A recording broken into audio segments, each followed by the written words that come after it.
नमस्कार, मी आपल्या सर्वांचं एस-एम-ए चॅनलवरती स्वागत करत आहे व आपण आपल्या चॅनलवर पहिल्यांदाच आला असाल तर आपल्या चॅनलला सबस्क्राईब करा ही विनंती। तर याआधी म्हणजे आता मार्केट वगैरे लाल रंगामध्ये दिसत आहे, त्याचं मेन कारण डोनाल्ड ट्रम्प, तर त्यांच्यावर आपण लक्ष द्यावे लागेल आपल्याला। तर या व्हिडिओमध्ये आपण अशा गोष्टी पाहणार आहोत किंवा सेक्टर वगैरे पाहण्याचा प्रयत्न करणार आहोत। अशी लिस्ट आपल्यासमोर ठेवण्याचा मी प्रयत्न करणार आहे की ज्यामुळे की ज्यांना की डोनाल्ड ट्रम्पमुळे थोडं डिस्टर्बन्स वगैरे तयार होईल किंवा काही अस्थिरता वगैरे निर्माण होणार आहे। तर ते म्हणजे त्यामागचे कारण काय ते म्हणजे त्यामागचे लॉजिक काय आहे ते समजून घेण्याचा आपण प्रयत्न करणार आहोत। तर ते आपल्याला आपल्यासमोर ठेवण्याचा मी प्रयत्न करणार आहे।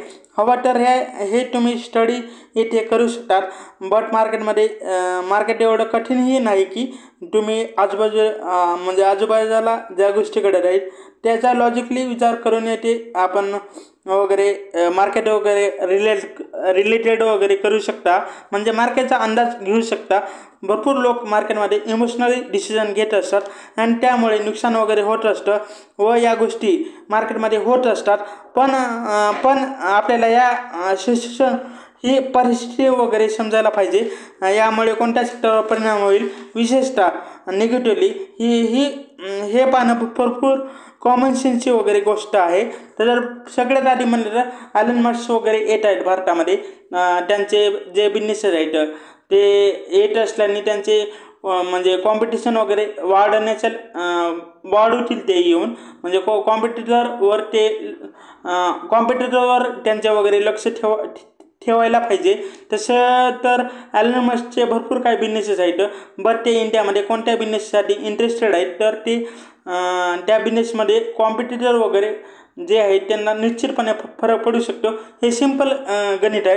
तर सगळ्यात पहिल्यांदा आपल्याला माहीतच आहे टेस्लाविषयी, ऑटो सेक्टरची गोष्ट केली तर ते अगोदरपासून म्हणत आले आहेत की या सेक्टरमध्ये ते येणार आहेत आणि मी अगोदरपासून सांगत आलो आहे की या गोष्टीमुळे निश्चितपणे अडचणी निर्माण होऊ शकतात आणि ते आपल्याला सध्या दिसतही आहे। आता इम्पोर्ट टॅक्स ही 110 वरून 15% गेला आहे अशी रिपोर्टद्वारे बातमी वगैरे येत आहे। न्यू ही पॉलिसी वगैरे येणार आहे, त्यामध्ये 15%ची गोष्ट होत आहे। म्हणजे आपण जर ऑटो सेक्टरची स्टडी करत असाल तर या पॉईंटला वगैरे आपण कन्सिडर केलं पाहिजे। येथे लॉजिकलीच चालावे लागेल, कारण की मार्केटमध्ये प्रॉफिटला चलतच राहतं, पण या गोष्टी समजून डिसिजन घेणे खूप गरजेचे आहे मार्केटमध्ये, म्हणजेच वातावरण आणि मार्केट कंडिशन। येथे आता ऑटो सेक्टरमध्ये त्यांची एंट्री झालीच आहे आणि त्यानंतर कोणती कंपनी आहे जे की ॲलन मस्कची आहे, स्टारलिंक। मी इंडिया संदर्भात गोष्ट वगैरे करत आलो आहे की त्यांचे भरपूर काही बिझनेसेस वगैरे आहेत। पेसेक्स जो आहे त्यांचा भरपूर मोठा बिझनेस आहे, तर त्या रिलेटेडच हा स्टारलिंकचा बिझनेस आहे। ते आपल्याला ते बिझनेस वगैरे घेऊन येताना दिसत आहे। पण आता या दोन पॉईंटमध्ये ते ॲलन मस्कचे वगैरे जास्त रस आहे, एक म्हणलं तर ऑटो आणि दुसरं म्हणलं तर इंटरनेट। तर ऑटो कंपनीची गोष्ट केली तर त्यांनी ऑलरेडी वगैरे त्यांनी एंट्री केली आहे, त्यानंतर त्यांचं फोकस स्टारलिंककडे असेल। स्टारलिंक काय आहे तुम्हाला माहितीच असेल। स्टारलिंक इंटरनेट प्रोव्हाइड करतं, म्हणजे सॅटेलाईट थ्रू इंटरनेट प्रोव्हाइड करतं। सॅटेलाईटच्या माध्यमातून संपूर्ण जगात इंटरनेट ते प्रोव्हाइड करतात। आता ते आपल्या देशामध्ये प्रत्येक ठिकाणी आपलं इंटरनेट पोहोचवलं नाही, जे आपल्या देशामध्ये इंटरनेट आहे ते वायरच्या माध्यमातून वगैरे पुरवलं जातं, जे की आपल्या केबल वगैरे असतात ते केबल प्रत्येक ठिकाणी जाऊ शकत नाहीत, त्यामुळे इंटरनेट प्रत्येक ठिकाणी पोहोचू शकत नाही। बट आता सॅटेलाईट इंटरनेटची गोष्ट वगैरे होत आहे, म्हणजे प्रत्येक ठिकाणी किंवा कुठेही इंटरनेट वगैरे पोहोचू शकते। अँड हे लो ऑर्बिट असते आणि तर हे म्हणजे कनेक्टिव्हिटी लेटन्सी वगैरे खूप कमी असते। म्हणजे लेटन्सी कमी होणे म्हणजे काय, जे आपला लॅग असतो जो की अडकत असतो त्याचं अंतर कमी होतं। जे आपण व्हिडिओ किंवा वेबसाईटवर काम करतो त्याच्यावर जे लोडिंग येते ती लोडिंग वगैरे कमी होऊ शकते। त्यामुळे आपण डेफिनेटली म्हणू शकतो की जर स्टारलिंक इंडियामध्ये येत असेल तर तुम्ही अंदाज लावू शकतात की म्हणजे कोण्या लेवलची स्पर्धा निर्माण होऊ शकते, जे इंडियाचे टेलिकॉम सेक्टर आहेत आपण ते पाहू शकतो. आता त्यामध्ये त्यांच्याकडे मोनोपॉलीच्या जवळपासच ते पाहू शकतो. तिथे आता स्वतःच्या मनमानी म्हणजे मनावरचं राज्य वगैरे चलत असताना दिसत आहे, खास करून जिओ आणि एअरटेलचं. तर आता टेलिकॉममध्ये 4 प्लेयर आहेत. त्यामध्ये आणखी वोडाफोन आणि आयडिया हे मेन प्लेयर आहेत. पण यामध्ये केवळ जिओ आणि एअरटेलचाच पॉवर जास्त आहे. असेही नाही की हे सॅटेलाईट थ्रू वगैरे इंटरनेट वगैरे देत नाहीत, हे देत असतात. पण एलन मस्क ज्या लेवलची गोष्टी वगैरे करतो यामध्ये, त्या लेवलचे ते देऊ शकत नाही. त्यात एलन मस्कचा परफॉर्मन्स खूप चांगला आहे, म्हणजे भारी परफॉर्मन्स आहे. तर अँड याच पॉईंटला घेऊन ते एलन मस्क वगैरे फोकस करत आहेत भारतामध्ये. आणि यामुळे नो डाऊट कस्टमर जे आहेत प्रीमियम क्लासेसचे ते आपण पाहावयास जे मिळतात आपल्याला, ते की आता प्रीमियम क्लासचे कस्टमर वगैरे आत्ता तरी जिओ आणि एअरटेलकडे दिसत आहेत. आता ते इंटरनेट वगैरे हे म्हणजे स्टारलिंकचं इंटरनेट वगैरे येत असेल तर ते इंटरनेटच्या माध्यमातून कॉलिंग वगैरे करताना आपल्याला दिसू शकतात कस्टमर.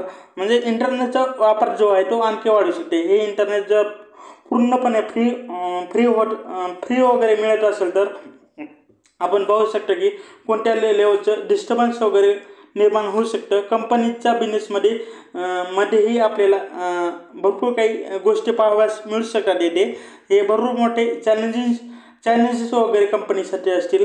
म्हणजे या कंपनी वगैरे या नवीन कंपनीला कोण्या पद्धतीने टक्कर देतील ते पाहावं लागेल. म्हणून एअरटेलने आता सॅटेलाईट थ्रू इंटरनेट रिलेटेड गोष्टीसुद्धा स्टार्ट केल्या आहेत. म्हणून आता पुढे पाहणे खूप इंटरेस्टिंग असेल. व त्यांच्याकडे पहिले टार्गेट जे आहे म्हणजे टेस्लाला भारतामध्ये सक्सेसफुली लॉन्च केलं पाहिजे with their own condition and terms. And त्यानंतर डेफिनेटली नेक्स्ट फोकस त्यांचं स्टारलिंक कोड वरती असेल. आणि या सर्व गोष्टी ते पूर्वीपासून वगैरे या सर्व गोष्टीवर विचार करत आहेत. त्यानंतर गोष्ट केली तर मिस्टर डोनाल्ड ट्रम्पची गोष्ट केली तर ते आता बिझनेसमॅन वगैरे आहेत असं म्हणू शकतो आपण. आणि विशेषतः ऑइल गॅस जे गॅसोलिन टाईपच्या गोष्टी वगैरे जे आहेत जे की आपल्याला पाहावयास मिळतात, पेट्रोकेमिकलसारख्या गोष्टी ज्यांना की आता भरपूर प्रोत्साहन देत आहे डोनाल्ड ट्रम्प. आणि याच गोष्टीसाठी ते इंडियावर दबाव आणण्याचा प्रयत्न करू शकतात असे आपण म्हणू शकतो. जसं की क्रूड ऑइलची गोष्ट केली तर आपण क्रूड रशियाकडून जास्त बाय करतो, आणखी काही गल्फ कंट्रीकडून, मिडल ईस्टकडून आपण खरेदी करतो. आता डोनाल्ड ट्रम्प हा प्रयत्न करतील की जास्तीत जास्त ऑइल त्यांच्याकडून कसं खरेदी आपण करू, म्हणजे इंडिया जास्तीत जास्त US कडून कसं ऑइल खरेदी करू शकतं. या गोष्टी हळूहळू आपल्याला येणाऱ्या कालावधीत दिसू शकतात.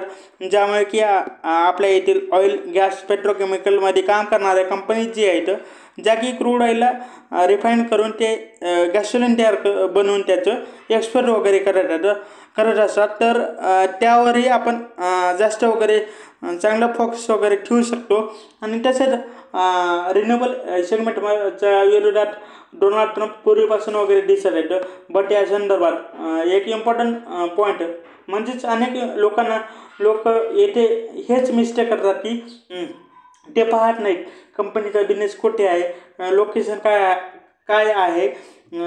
जर आपण एखादी कंपनी वगैरे निवडत असाल तर ते रिन्युएबल एनर्जीचा बिझनेस फक्त इंडियामध्येच आहे का, तर असेल तर इंडियामध्येच फक्त, तर त्या कंपनीला डोनाल्ड ट्रम्पच्या निर्णयाचा फारसा काही परिणाम होणार नाही. डायरेक्टली इम्पॅक्ट वगैरे पण पडणार नाही, इनडायरेक्टली कुठेतरी परिणाम होऊ शकतो. या गोष्टी चांगल्या पद्धतीनं आपल्याला समजायला पाहिजे. आणि नेक्स्ट गोष्ट केली तर ट्रम्प वर्सेस चायना हे जर आपण आधीपासूनच आपल्याला दिसत आहे. प्रथमतः त्यांनी कोलंबियावर टॅरिफ लावलं, त्यानंतर ते इलिगल इमिग्रेटला तर ते घेत नव्हते, त्यामुळे तो निर्णय वगैरे त्यांनी मागे घेतला. त्यानंतर त्यांनी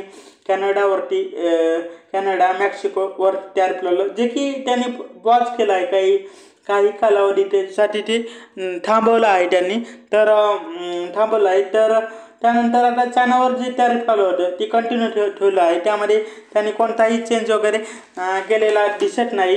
अँड ट्रम्प वॉर म्हणजे ट्रेड वॉर वगैरे आता ऑलरेडी सुरू आहे व ते आपण पाहतच आहोत. म्हणजे पहिल्यांदा US ने 10% टॅरिफ लावलं चायनावरती, लगेच चायनाने 15% टॅरिफ लावलं US वरती, अँड 25% टॅरिफची संपूर्ण जगावर गोष्ट वगैरे US कडून होत आहे. तर कोणत्या गोष्टीसाठी, तर ते मेटलची गोष्ट केली तर आपण चायना जगामध्ये सर्वात जास्त मेटलमध्ये काम करतो. जर मेटल सेक्टरवर स्टडी वगैरे आपण करत असाल तर या गोष्टीचा पॉईंट वगैरे कन्सिडर केला पाहिजे आपण. व ट्रम्पच्या फर्स्ट टर्ममध्ये याच गोष्टी म्हणजे आपल्याला या गोष्टीचा जास्त ड्रामा वगैरे पाहावास मिळाला होता. तेव्हा आपले निफ्टी मेटल 50 ते 60% क्रॅश झालं होतं. अल्टिमेटली हे का होत होतं, चायना एवढं जास्त मेटल प्रोड्यूस करत होतं की जे की त्यांचं जे एक्सपोर्ट आहे ते जास्त वगैरे होत नव्हतं. म्हणजे एक्सपोर्ट वगैरे जे करतात केले जातात US सारख्या मार्केटमध्ये जर हे मेटलची विक्री वगैरे होत नसेल तर ते पुन्हा जगातील बाकी कंट्रीमध्ये डम्पिंग वगैरे सुरू करतात. त्यामुळे आपल्या देशातीलही कंपनींना वगैरे समस्या निर्माण झाल्या होत्या. आता ते पाहावं लागेल की आता सरकार या रिलेटेड सेफगार्ड ड्युटी लावेल का, किंवा पुन्हा अँटी डम्पिंग ड्युटी वगैरे लावेल का. येथे एक म्हणजे रिजनेबल ड्युटी वगैरे लावली पाहिजे. आणि याची रिक्वेस्ट मेटल कंपनीने ऑलरेडी केली आहे. अँड ज्या लोकांना अशा पॉलिटिकल गोष्टी माहीत नसतात ते मेटलसारख्या कंपन्या वगैरे बाय करतात, आणि त्यानंतर ते डाऊन होत असेल तर हे का डाऊन होत आहे म्हणून ते पुन्हा टेन्शनमध्ये येत असतात, प्रेशरमध्ये येत असतात. तर या सर्व गोष्टी स्टडी करणे खूप आवश्यक असते. मार्केटमध्ये का लोक वगैरे पैसे कमवत नाही, तर त्यामागील मुख्य कारणे वगैरे हेच आहेत. म्हणजे त्यामागील मुख्य कारण हेच आहे, म्हणजे मग अपडेट वगैरे त्यांच्याकडे राहत नाही. म्हणजे लोकांनाही अपडेट वगैरे बोर वाटते किंवा कंटाळून जातात या अपडेट वगैरे पाहण्यासाठी. मार्केटमध्ये लॉंग टर्ममध्ये टिकायचे असेल तर आपणास अपडेटेड राहावे लागेल. आपण येथे जर अपडेटेड नसाल तर आपलं मार्केटमध्ये नक्कीच वगैरे आपल्याला त्रास होऊ शकतो, किंवा मार्केट वगैरे त्रास देण्याचा वगैरे प्रयत्न करू शकतो. जेव्हा बायडन होते तेव्हा एवढ्या काही गोष्टी वगैरे चालत नव्हत्या, तेव्हा म्हणजे फक्त फेडची मीटिंगच तेवढी एक चांगली म्हणजे तीच एक पाहण्यासारखी गोष्ट होती. पण जेव्हापासून ट्रम्प आले आहे त्या गोष्टी पुन्हा वगैरे सुरू झालेत ओव्हरऑल. त्यामुळे त्यांची स्ट्रॅटजी जी आहे ती थोडीशी अलग आहे. म्हणजे त्यांची जी पद्धत आहे ती काम करण्याची थोडी अलग आहे. तर जर पुढील म्हणलं तर ट्रम्पचे टार्गेट सेमीकंडक्टरविषयीही आहे, त्यासोबत फार्मा इंडस्ट्रीसाठी ते आहेत.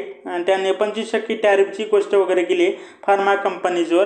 त्यानंतर आपले जे फार्मा स्टॉक आहेत काहीसे डाऊन झाले होते, जसे की डॉक्टर रेड्डी, ऑरबिंदो फार्मा, तर त्यांचे ऑटो सेक्टरवरही त्यांचे आधीपासून वगैरे लक्ष होतं.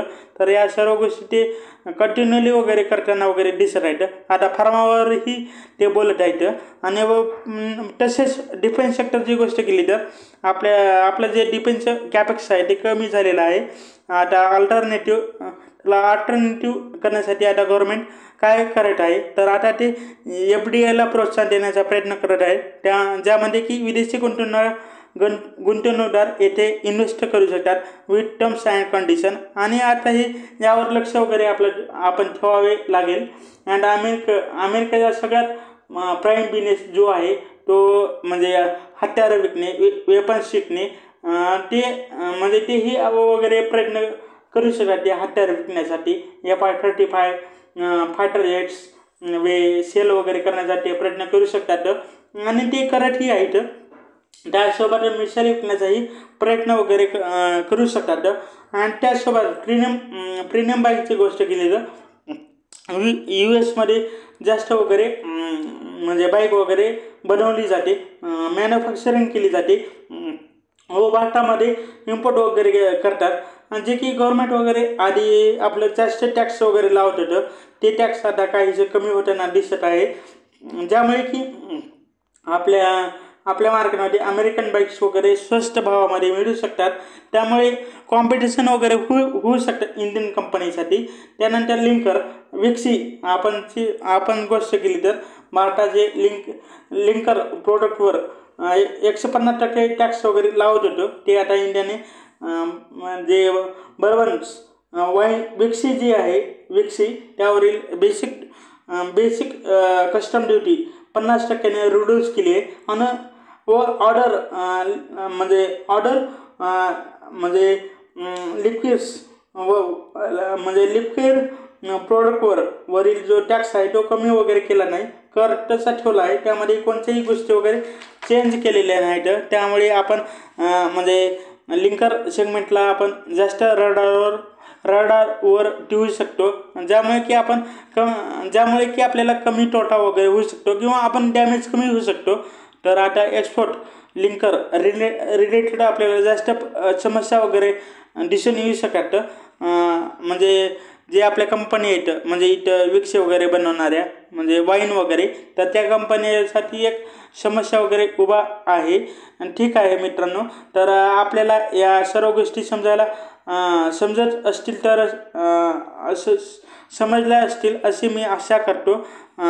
यामध्ये कोणकोणत्या सेक्टरवर आपण लक्ष ठेवलं पाहिजे हेही मी ठेवण्याचा प्रयत्न केला आहे. अँड शेवटी कन्क्लुजन काय आहे तर US मध्ये जे बिझनेस वगैरे करत नाहीत कंपन्या, इंडियामध्ये डोमेस्टिक लेवलवर त्यांचा बिझनेस चांगला आहे. ड्रमच्या निर्णयामुळे त्यांच्यावर डायरेक्टली परिणाम होणार नाही, इनडायरेक्टली परिणाम थोडा होऊ शकतो. असेच कंपनीचे आपण स्टडी वगैरे जास्त वगैरे करायला पाहिजे, यावर जास्त फोकस केला पाहिजे, जे की आपल्यासाठी एक सेफेस्ट ऑप्शन वगैरे असू शकतं. त्यानुसार जास्तीत जास्त कंपन्या स्टडी वगैरे आपण करायला पाहिजे. तर शेवटी आपल्या व्हिडिओला लाईक आणि चॅनलला सबस्क्राईब करा. हीच विनंती. हा व्हिडिओ पाहिल्याबद्दल धन्यवाद. थँक्यू.